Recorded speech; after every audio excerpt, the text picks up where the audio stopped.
भिलाई में पहली दफ़ा ऐसा हुआ है कि आतंकवादी के गिरफ्तार होने की खबर निकल के आई है।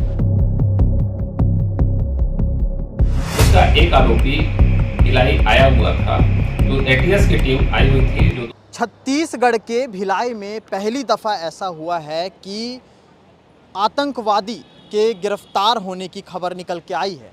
नमस्कार, मैं सीमांत हूँ। केपी न्यूज़ देखना शुरू कर चुके हैं आप। चुनाव के दरमियान एक बड़ी खबर आई है। एक फेज़ का चुनाव हो चुका है, दूसरे फेज़ का चुनाव 17 तारीख को होना है। इन दोनों के दरमियान एक खबर आती है कि सुपेला में एक संदिग्ध है, का नाम है वजीहुद्दीन, जिसे पकड़ने के लिए लखनऊ से एटीएस की टीम आती है। गिरफ्तार करके जब यहाँ से ले जाती है, उस समय ये खबर आती है कि एक यहाँ पर जो है आतंकवादी संगठन की गतिविधियाँ चल रही थी। एक बड़ी अपडेट है। दुर्ग पुलिस ने इस अपडेट की जानकारी दी। जानकारी देते हुए उन तमाम मसलों पर बताया है कि किन किन चीज़ों को लेकर के लगातार अपडेट लिए जा रहे थे। दरअसल आपको बता दें कि गढ़ में रहने वाले एक शख्स नाम वजीहुद्दीन, जो कि भिलाई आया हुआ था, और यहाँ पर हमने बातचीत की तो उसमें बताया गया है कि भिलाई आने का कारण ये था कि वजीहुद्दीन के पिता जो हैं यही भिलाई में ही वास करते हैं, भिलाई में ही निवास करते हैं, और यहाँ पर उसकी बहन की शादी थी। वो शादी में शिरकत के लिए आया हुआ था। उसी दौरान कुछ गतिविधियाँ भी चल रही थी। एटीएस में ये मामला दर्ज था। लखनऊ में एटीएस की टीम वहाँ पर उस पैनी नज़र रखी हुई थी। उसके बाद भिलाई में यहाँ पर दुर्ग पुलिस को इत्तला किया गया। लगातार दोनों टीम यहाँ पर आने के बाद पिछले 24 घंटे से उस शख्स को, जिसकी तस्वीर हम आपको स्क्रीन पर दिखा रहे हैं, ढूंढ रही थी। आपको बता दें कि वजीहुद्दीन जो है अलीगढ़ का निवासी है, और SAMU ये एक यूनिवर्सिटी अलीगढ़ की, वहाँ पर ये पढ़े हुए हैं, पढ़ाते हैं, और यहाँ पर आए हुए थे।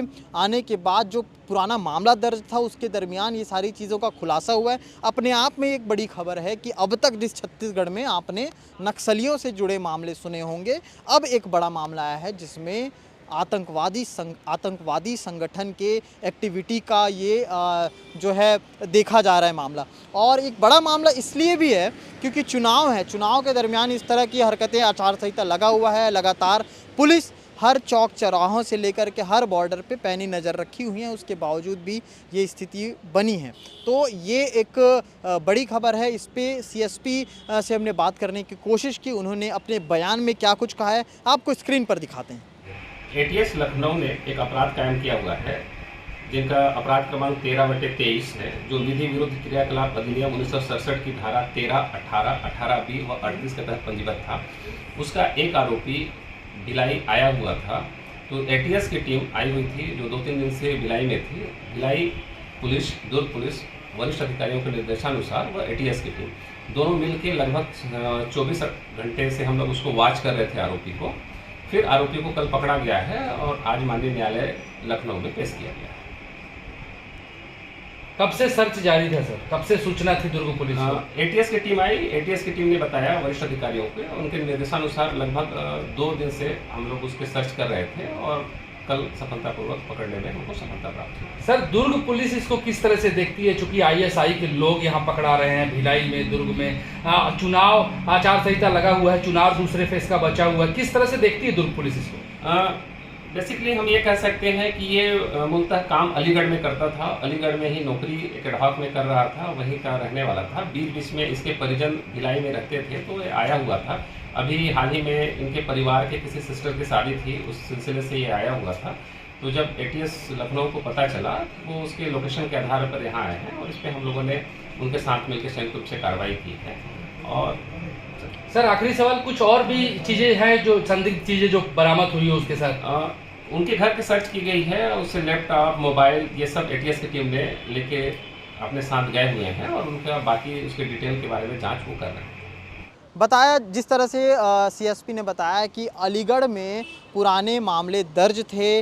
मामले दर्ज के आधार पर एटीएस की टीम, चूँकि लखनऊ उत्तर प्रदेश में एटीएस जो है एंटी टेररिस्ट स्क्वाड की जो टीम है, वो स्पेशली इन सारे मुद्दों पर जो है सर्चिंग करती है।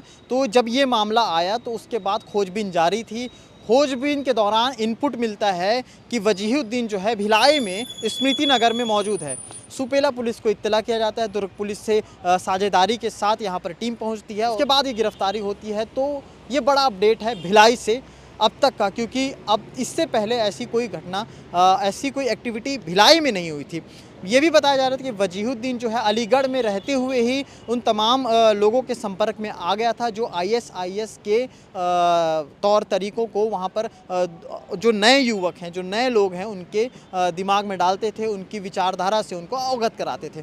तो इसी विचारधारा से अवगत होकर के उसने जो है ये सारे प्रचार प्रसार शुरू किए और ये सारा जो मामला मैं बता पा रहा हूँ ये इसी से जुड़कर आ रहा है। साथ ही ये भी है कि वजीहुद्दीन के पास लैपटॉप और मोबाइल के ऐसे कई सारे मोबाइल बरामद हुए हैं जिसमें तमाम आतंकी संगठन की एक्टिविटी बताई जा रही है। आगे क्या मामला आता है, आगे क्या इस पे सर्चिंग होती है, आगे क्या अपडेट्स आता है, लगातार हम आपको दिखाते रहेंगे। शुक्रिया।